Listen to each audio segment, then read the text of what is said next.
Crimea es el terreno decisivo de esta guerra. Mientras Rusia controle la península, controlará la flota del Mar Negro, la logística del sur y el Mar de Azov. Para Ucrania, Crimea representa la clave para una paz duradera. Esta guerra no terminará sin la liberación de la península. Por ello, Ucrania está implementando una política de desgaste sistemático hacia Crimea, cortando las líneas de suministro, atacando los depósitos de combustible, desmantelando la defensa aérea y haciendo que la península sea inhabitable paso a paso. El último eslabón de esta estrategia se produjo la noche del 3 de junio. Drones atacaron instalaciones críticas en toda la península y Rusia activó su ya habitual mecanismo de respuesta. El puente de Kerch fue cerrado al tráfico una vez más. Millones de personas en la península volvieron a quedar incomunicadas con el mundo exterior, presas del pánico. Esto ya no es un ataque cualquiera, es el último paso en la estrategia para hacer de Crimea un lugar inhabitable. La noche en que se dio ese paso, prácticamente todos los rincones de Crimea fueron atacados simultáneamente. Los primeros objetivos del ataque fueron 2 depósitos de combustible en la zona de Grasovsky, cerca de Simferopol, instalaciones cruciales para el suministro de vehículos civiles y militares en Crimea. Estos depósitos ya habían sido atacados en octubre y Rusia los había reparado y puesto nuevamente en funcionamiento. Ucrania vuelve a atacar los mismos objetivos una vez reparados. El mensaje es claro, las reparaciones no detienen los ataques. Simultáneamente con los depósitos de combustible y la unidad militar, la columna vertebral de la capacidad aérea de Crimea también fue atacada. Belbek, Kacha, Saki y Gvardeyskoy. Se registraron explosiones e intensa actividad de defensa antiaérea cerca de los 4 principales aeródromos militares rusos en la península. Esa misma noche, se cortó la línea de ferrocarril suburbana entre Azovskoy y Kerch. Esta línea, vital para la distribución de suministros que llegaban a través del puente de Kerch, llegó a toda la península. A las 2:40, el puente de Kerch fue cerrado al tráfico rodado. En cuestión de minutos, se escucharon al menos 6 potentes explosiones en Kerch. Los ataques tampoco pasaron por alto Sebastopol. El gobernador de la ocupación afirmó que al menos 7 drones fueron derribados, pero no dijo ni una palabra sobre los daños a los objetivos. Contar los drones derribados fue fácil, reconocer los daños no lo fue. No quieren reconocer los daños, pero las consecuencias no esperan a que se reconozcan, porque cada objetivo atacado esa noche era un eslabón diferente de la cadena logística de Crimea, y esa cadena ahora está siendo estrangulada desde 3 capas. Primera capa. El suministro externo ya se había interrumpido. Crimea cuenta con 3 vías de comunicación con Rusia: el puente de Kerch, el servicio de ferry y la carretera R-280 Novorossiya. El puente, dañado tras el ataque submarino de 2025, no soporta cargas pesadas y esa misma noche volvió a cerrarse al tráfico.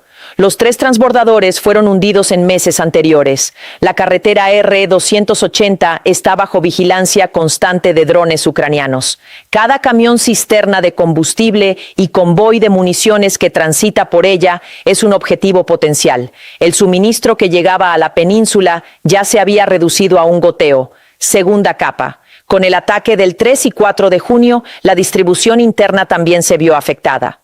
El corte de la línea ferroviaria suburbana Azovskoy-Kerch dificulta el suministro de provisiones procedentes de Kerch hasta Simferopol. Esta línea es el principal corredor por el que se distribuyen los escasos suministros que cruzan el puente dentro de la península. El ataque al depósito de combustible de Simferopol destruyó el propio punto de distribución. El combustible que llega del exterior en pequeñas cantidades ya no encuentra dónde almacenarse y distribuirse. Tercera capa. Capacidad aérea paralizada. El ataque a 4 aeródromos militares en la misma noche afecta directamente a las operaciones aéreas rusas en Crimea. Con el suministro de combustible para aviones ya restringido, el ataque a la infraestructura aeroportuaria también reduce la capacidad de vuelo. Los sistemas de defensa aérea están consumiendo munición, pero no hay reabastecimiento. Los aviones de combate no pueden despegar y los ciclos de mantenimiento se ven interrumpidos. El efecto combinado de estos 3 factores se está convirtiendo en una crisis operativa real para los 60.000 a 70.000 soldados rusos desplegados en la península. Los vehículos blindados no pueden moverse sin combustible. Un tanque T-72 consume 260 litros cada 100 kilómetros Y ese combustible ya no llega. No se pueden realizar rotaciones entre unidades, los elementos en el frente están atascados en sus posiciones y la fatiga se acumula. Los convoyes de municiones deben partir bajo vigilancia de drones en el R-280. Cada convoy es un objetivo potencial. Los sistemas de defensa antiaérea consumen munición, pero no llegan suministros. Se produjeron decenas de enfrentamientos en Sebastopol la noche del ataque, y cada uno de ellos redujo un poco más las reservas.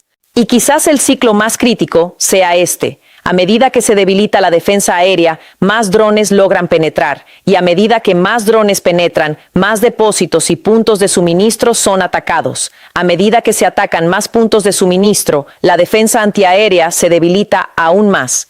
La guarnición de Crimea se está convirtiendo en una fortaleza cuyo abastecimiento se ha interrumpido. Los soldados siguen dentro, pero su capacidad de combate disminuye día a día. La gravedad de la situación queda patente en las propias palabras de Aksionov, líder de la Administración de Ocupación. Anunció que la situación del combustible podría tardar alrededor de un mes en normalizarse. Esto supone un grave revés para el discurso del Kremlin, que asegura que todo está bajo control. Un mes es mucho tiempo para las unidades que esperan municiones en el frente y para los civiles que hacen cola para repostar gasolina. Y no hay garantía de que Ucrania deje de atacar durante ese mes. Aksionov dijo un mes. Puede que Ucrania no dé un mes. Incluso que Aksionov pueda decir que un mes es un plazo optimista, porque en ese mes también debe tener en cuenta la reparación de la defensa aérea de Crimea. Y la defensa aérea de Crimea está actualmente plagada de agujeros. En teoría, Crimea es una de las regiones más protegidas de Rusia. Cuenta con baterías S-400 de largo alcance, sistemas S-300 de alcance medio, decenas de sistemas de defensa puntual Pantsir a baja altitud y redes de radar multicapa que los conectan a todos. En teoría, un dron no debería poder penetrar estas capas de seguridad. Pero la noche del ataque, esta defensa no logró proteger los objetivos. Y la razón no es un fallo puntual. Ucrania lleva meses desmantelando estas capas de seguridad una a una. Ucrania lleva a cabo una campaña de ataque masivo en Crimea desde 2025, centrada en la supresión y destrucción de las defensas aéreas enemigas. La estrategia es sencilla pero eficaz. Primero atacar los radares y luego neutralizar los lanzadores desprotegidos. Cuando los radares son alcanzados, el sistema pierde su capacidad de detección. Los drones se aproximan por debajo del umbral del radar a baja altitud mediante navegación autónoma y se vuelven indetectables sin una alerta temprana. Solo en mayo de 2026, 28 sistemas de defensa aérea fueron neutralizados. Los radares, los lanzadores Pantsir y los vehículos de mando son objetivos frecuentes, especialmente porque se encuentran desplegados en la primera línea de defensa contra la amenaza de los drones. Estar en primera línea los coloca en la posición más vulnerable. Los drones FPV ucranianos detectan el radar Pantsir activo, siguen la señal y desactivan el sistema con una ojiva de 158 kilogramos. Cada Pantsir alcanzado abre una brecha en la defensa y Ucrania aprovecha precisamente esa brecha en el siguiente ataque. A esta erosión estructural se suma el problema de la propia Rusia en la asignación de recursos. Los sistemas de defensa aérea más avanzados se han trasladado al frente ucraniano, hacia Donetsk y Zaporizhia, porque la amenaza de los drones en el frente es más urgente que en Crimea. Crimea se considera la retaguardia y su defensa se debilita constantemente. Los ataques masivos de Ucrania aprovechan al máximo esta vulnerabilidad. Entre 20 y 30 drones se aproximan simultáneamente desde distintas direcciones. Mientras el sistema de defensa derriba uno, los demás logran pasar. La noche del 4 de junio, el gobernador de Sebastopol afirmó que 7 drones fueron derribados, pero no mencionó los daños. El número de drones derribados se está volviendo tan irrelevante como el número de fuegos artificiales. Lo que importa son los que alcanzan el objetivo. La defensa aérea de Crimea es como un queso suizo. Parece tener varias capas, pero los drones las atraviesan todas. La defensa aérea de Crimea está plagada de fallos. La cadena logística se ve estrangulada desde 3 niveles. Pero para contextualizar esta situación desde una perspectiva militar clara, debemos analizar la evaluación del analista militar ucraniano Alexei Getman. Tras el ataque del 4 de junio, Getman declaró lo siguiente: si Ucrania destruye al menos un tercio de la infraestructura logística rusa en Crimea, neutralizará de hecho las capacidades rusas. Esta valoración es importante porque demuestra que la relación entre las pérdidas logísticas y la capacidad de combate no es lineal. Esto significa que si se reduce el suministro en un 20%, la unidad no se debilita en un 20%, sino que colapsa mucho más rápido. Getman lo expresó explícitamente: si ni siquiera se entrega la mitad de lo necesario, la unidad queda completamente inoperante. Aquí no se puede aplicar un cálculo proporcional. Al aplicar este marco a la situación actual de Crimea, la situación se aclara. El puente de Kerch no está funcionando a plena capacidad. 3 transbordadores han sido hundidos. El R-280 está bajo control de drones. La línea ferroviaria de distribución interna ha sido cortada y los depósitos de combustible han sido atacados repetidamente. No es posible saber con exactitud cuánto del reabastecimiento que llega a la guarnición de Crimea se ha interrumpido, pero la confesión de Aksionov de un mes y la transición a un sistema de racionamiento de gasolina demuestran que el límite se acerca peligrosamente. Getman también advirtió: si esto continúa durante unos meses más, surgirá una gran incógnita. No solo el combustible obtenido con cupones, sino también las unidades militares en Crimea representarán un grave problema. La guarnición de Crimea aún no se ha derrumbado, pero con cada ataque se acerca un poco más al umbral de Getman. Este umbral se aplica a las unidades militares, pero las repercusiones civiles de acercarse a él ya son visibles en las calles de Crimea. La crisis de combustible en Crimea comenzó antes de los últimos ataques. Las restricciones a la venta de gasolina están vigentes desde el 30 de mayo. En Sebastopol, el combustible solo se vende mediante pago por adelantado y cupones.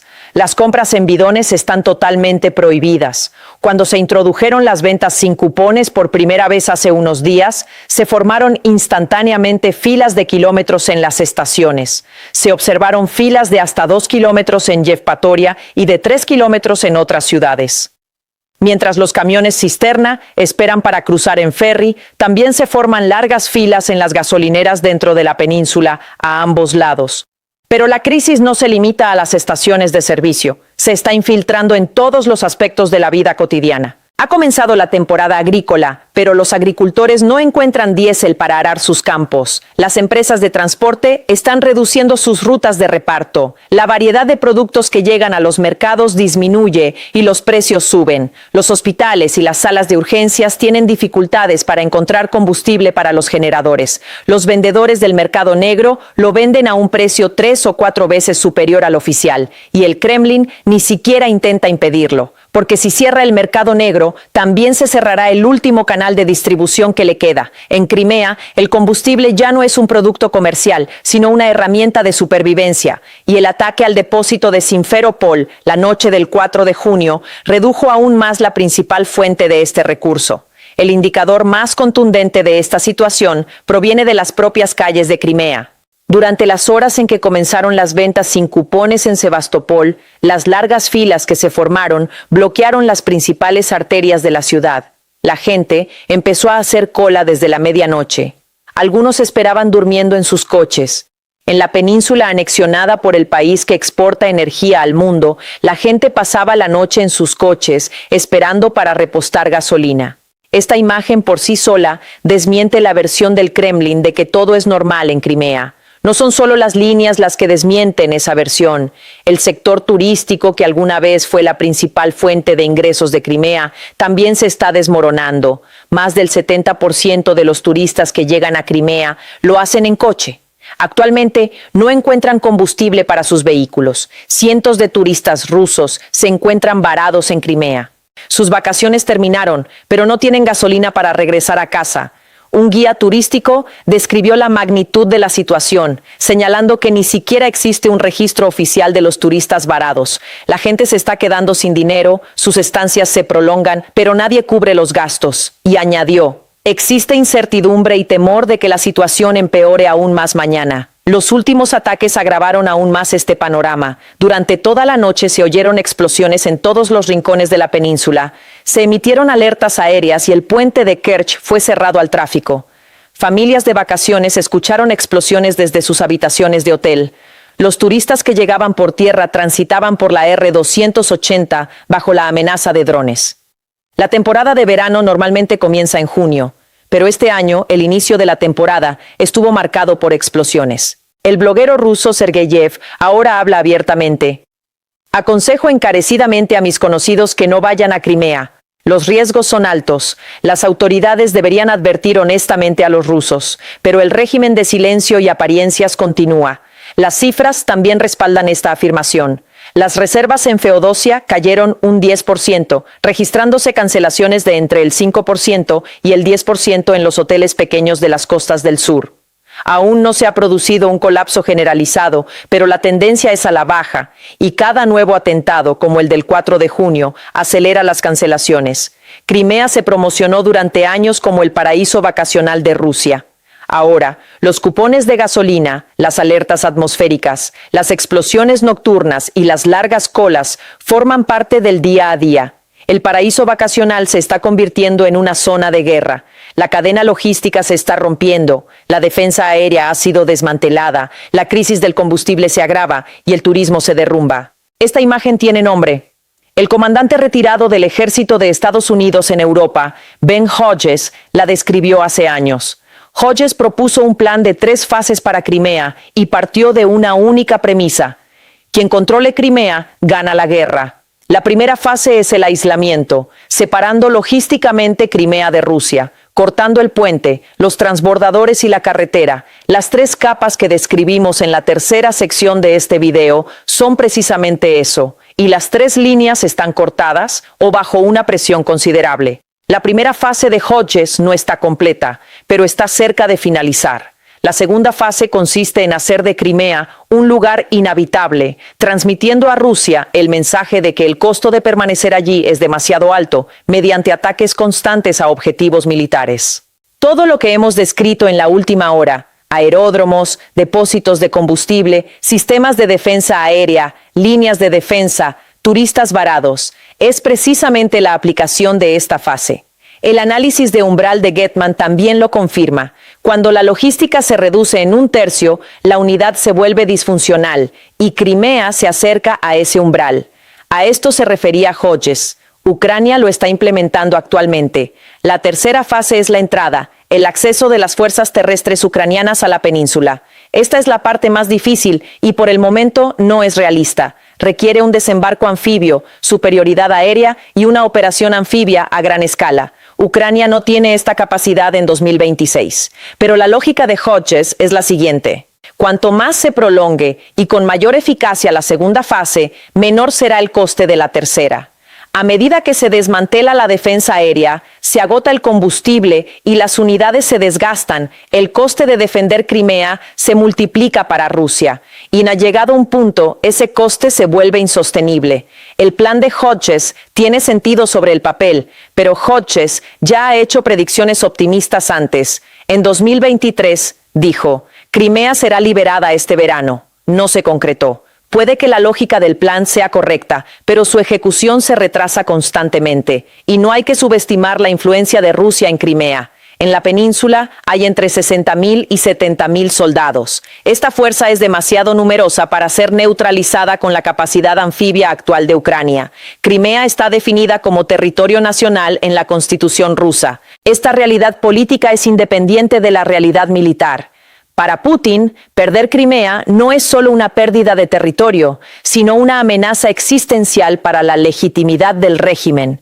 Por ello, el Kremlin mantiene todas sus opciones abiertas, incluida la disuasión nuclear. Y la capacidad de reparación de Rusia ha sido subestimada durante toda la guerra. Llegan nuevos buques para reemplazar a los Panzer destruidos, se reparan los radares, se están reconstruyendo los depósitos de combustible.